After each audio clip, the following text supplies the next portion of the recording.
हमारे यहाँ नियम है त्रिकाल संध्या का कि 3 समय तुम्हें संध्या करनी होगी, भगवान का शुक्रिया अदा करना होगा, उसकी याद करनी होगी। कितनी बार करते दिन में?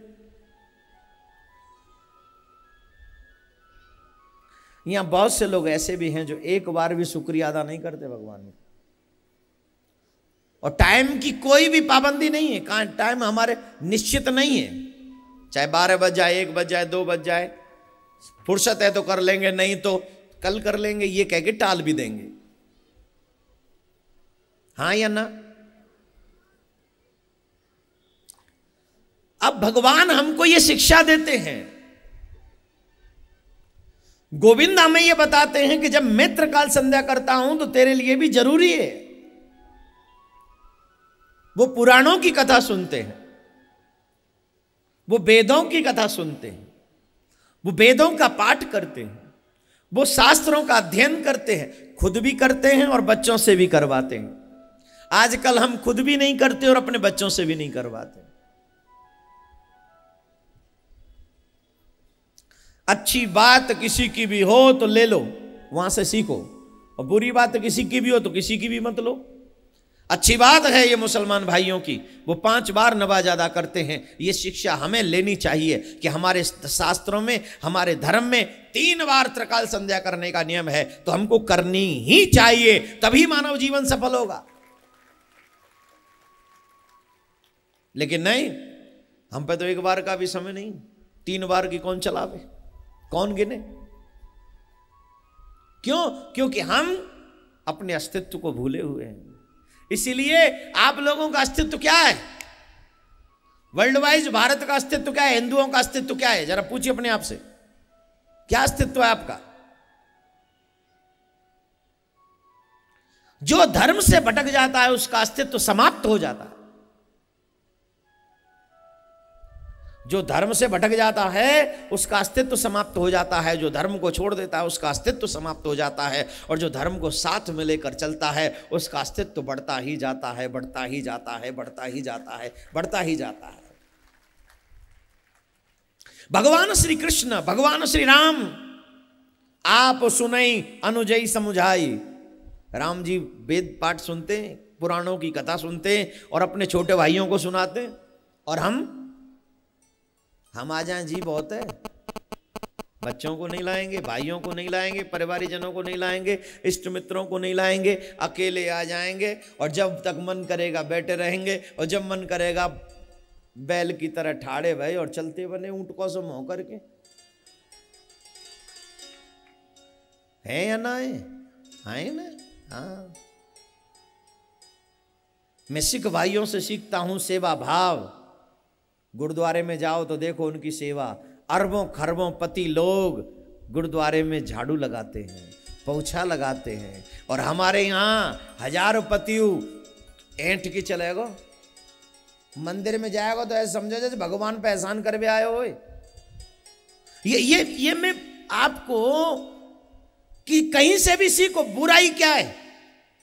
सिख भाइयों से सेवा भाव सीखना चाहिए, मुसलमान भाइयों से भगवान का शुक्रिया अदा करना सीखना चाहिए।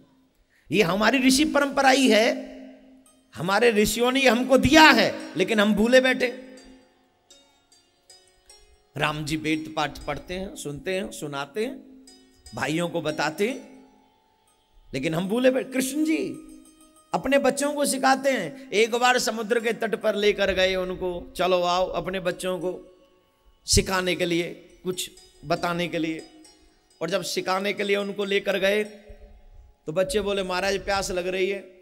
बोले जाओ देख के आओ कि कोई कुआं हो, तालाब हो। तो देखो एक बहुत गहरा कुआं है, बहुत गहरा कुआं है। बोलो राधे राधे। एक सेकंड थोड़ा बंद करवाएंगे।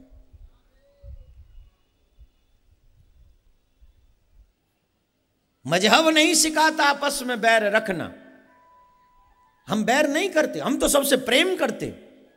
और मैं तो अपने देश के लिए नहीं पले पूरे विश्व के लिए एक ही बात ये बताता हूं कि सबको अपने अपने धर्म को निर्वाह करना चाहिए। कभी किसी का धर्म अवरुद्ध हो जाए ऐसी प्रतिक्रिया कभी किसी को नहीं करनी चाहिए। और जो किसी के धर्म को रोकने की कोशिश करते हैं, मैं दावे से कहता हूं वो धर्मात्मा है ही नहीं।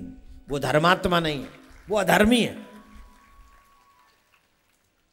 भाई तू अपने घर में खुश रहे, मैं अपने घर में खुश रहूं, तू अपने घर की देखभाल कर, मैं अपने घर की देखभाल करूं। ये भारत की परंपरा है, ये हमारे ऋषियों की परंपरा है, ये हमारे भारत में सनातन धर्म और भागवत की परंपरा है। लेकिन मेरे भाई बहन, इसके लिए बहुत जरूरी है कि आप अपने बच्चों को अपने साथ कथा में जरूर लाया करें और अपने साथ बैठाल के रखें। This is not play ground, this is temple. और एक दो नहीं, 33 करोड़ देवी देवता यहां विराजमान है। 33 करोड़ देवी देवता। जब तक भागवत की पोथी यहां रखी है तब तक 33 करोड़ देवी देवता यहां विराजमान है। यू आर सो लकी, क्योंकि तुम उनके सामने बैठे हो।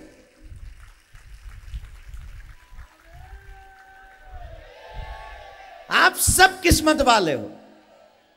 एक बात बताएं, जिनको जो मिल जाता है ना उसका महत्व वो समझता नहीं है, जिसको नहीं मिलता ना वो जानते हैं इस बात को कि इसका महत्व क्या है। टेंशन मत लो, आगरा में दोबारा आने का मन बना रहा हूं मैं। हाँ आऊंगा।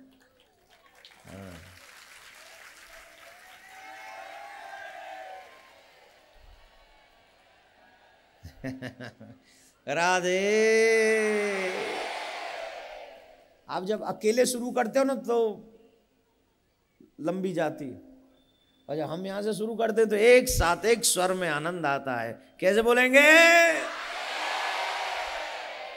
आनंद आयो कि ना आयो? मनकामेश्वर देवता पूरी सेवा कर रहे हो भाई, मनोकामना पूरी। तो आइए मेरे भाई, भगवान ने देख कही कि जाओ देख के आओ, कोई कुआ बाबरी तालाब हो तो माते जल। तो देखो एक कुआ बहुत गहरो है, नीचे अंधेरो है, लेकिन जब जल की बात करी तो वहां में एक गिरगिट, वहां में गिरगिट पड़े है।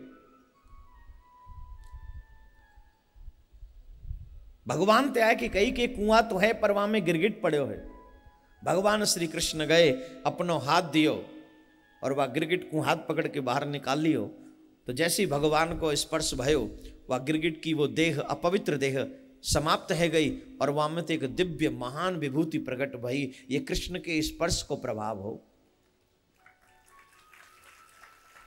भगवान श्री कृष्ण ने पूछी, भैया तुम कौन हो और ये तुम्हारी दशा कैसे हुई?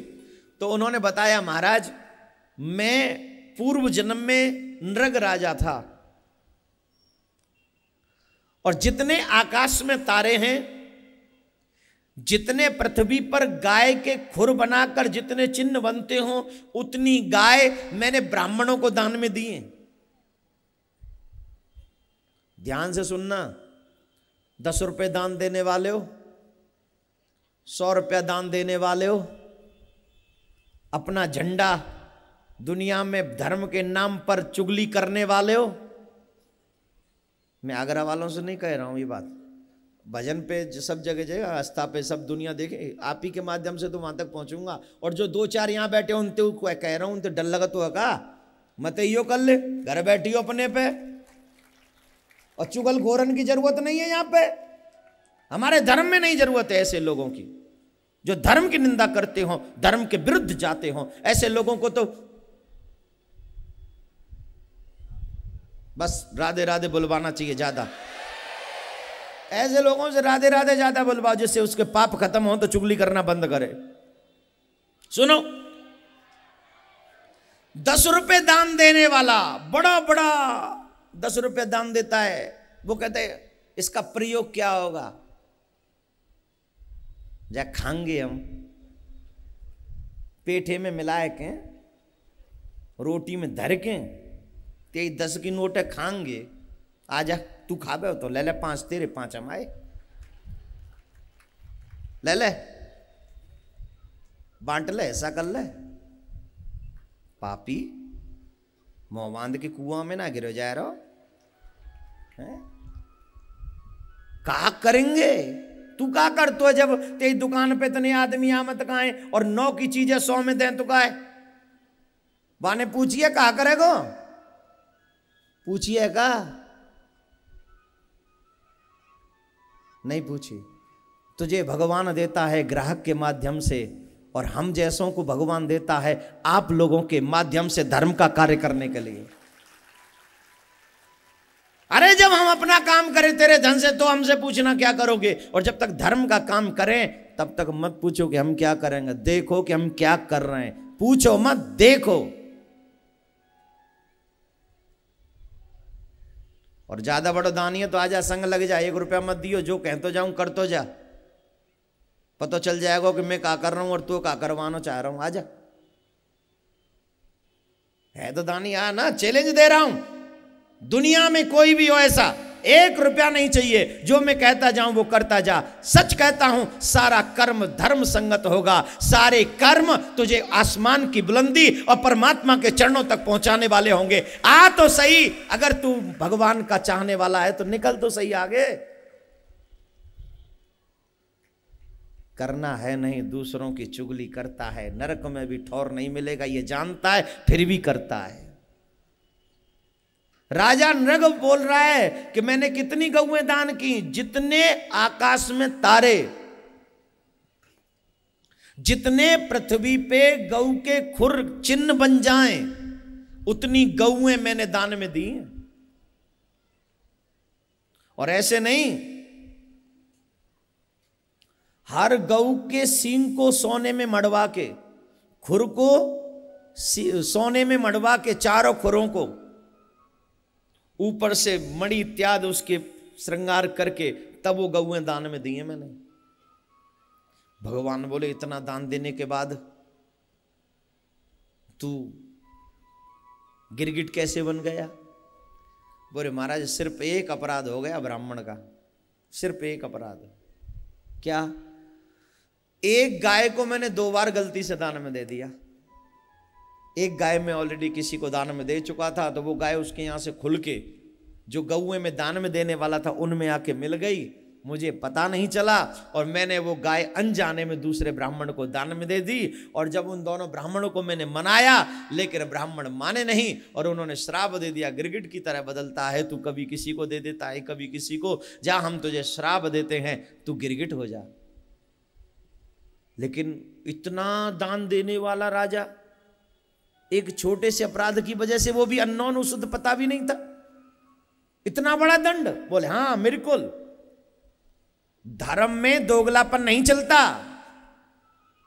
आपको मैं अभी बता दूं, एक व्यक्ति ने हमसे कहा हम इतना बड़ा, बहुत बड़ा सपोर्ट करेंगे, बहुत बड़ा अनाउंस करा दिया। अब पूरी जनता समझती है कि वो तो हमारे तक पहुंच गया होगा, यही समझती है। लेकिन अब जब फोन करो, कार्यकर्ताओं ने 10-5 बार फोन किया, मानो आप फोन नहीं उठाते। 1 महीने बाद पता चला कि उनको कैंसर हो गया। मैंने बद्दुआ दी थी? बोलिए। मैं व्यासपीठ पे बैठा हूं, जब से जन्म लिया, जब से मैंने शुद्ध संभाली है, मैंने आज तक किसी को बद्दुआ नहीं दी, आज तक नहीं दी बद्दुआ। न किसी का बुरा किया, न किसी को बद्दुआ दी, जहां तक मुझे अपनी जिंदगी का अनुभव है और याद है। शत्रु को भी बद्दुआ मैंने आज तक नहीं दी। वैसे तो मेरा कोई शत्रु नहीं है, लेकिन कई लोग हैं जो अपने आप को मेरा शत्रु समझते हैं, मैंने उनको भी बद्दुआ नहीं दी। लेकिन ये कैंसर हुआ उन्हें, और ये बात अगर वो सुन रहे होंगे तो उन्हें फील होगा।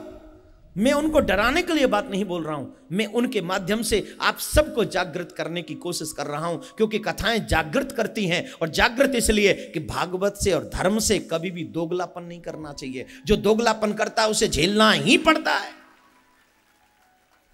चलो मैं ये बात तो कह रहा हूं इनकी, लेकिन राजा नृग की कथा मैं थोड़ी कह रहा हूं। भागवत में इतना दान देने वाले को अनपर्सन, उसको पता भी नहीं चला था, उसको मालूम भी नहीं था, लेकिन एक गाय 2 बार दान में हो गई तो उसको गिरगिट बनना पड़ा। राजा, दानी, धर्मात्मा, इतना बड़ा होते हुए क्या बना? गिरगिट। लेकिन उस दान का प्रभाव क्या हुआ? भगवान श्री कृष्ण का साक्षात्कार हुआ। भगवान श्री कृष्ण के द्वारा ही उसका कल्याण हुआ। भगवान ने ही उसको मुक्त किया। भगवान ने उसे अपने धाम के लिए प्रस्थान करवाया, अपने ही हाथों से उसका बेड़ा पार कर दिया। ये उस दान की कृपा थी, वरना गिरगिट को भगवान मिले? बोलिए, गिरगिट को कभी भगवान मिलता है? लेकिन इसको मिला। क्यों? क्योंकि इसने इतना दान तप किया था। फिर भगवान ने उसी समय अपने बच्चों को सिखाया, सब कुछ करना लेकिन ब्राह्मणों का अपराध मत करना।